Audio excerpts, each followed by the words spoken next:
వైద్యం. ఈ వైద్యాన్ని అయితే మంచిగా చూడాలి. ఏదైనా గవర్నమెంట్ హాస్పిటల్ అయినా ప్రైవేట్ వాళ్ళు కూడా అడ్డగోలుగా దండుకుంటుర్రు.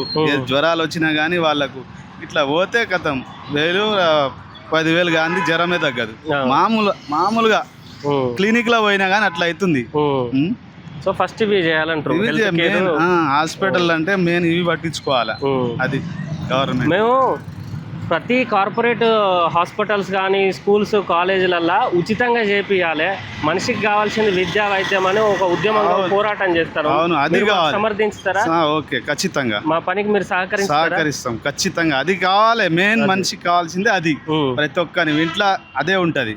వైద్యం అని ఉంటది, విద్య ఏదైనా అవసరం. ఈ రెండు అవసరం ఉన్నాయి. మిగతా అయినా తక్కువ. ఇప్పుడు అది ఫ్రీ బస్ అన్నారు, అది తక్కువ, కొంతమందికే వర్తిస్తుంది అది. ఇదైతే ఎప్పటికైనా ప్రతి ఒనికి అవసరమే. విద్య ప్రతి ఒనికి అవసరం. కాబట్టి దీని మీద ఎక్కువ కాన్సన్ట్రేషన్ చేయాలి గవర్నమెంట్.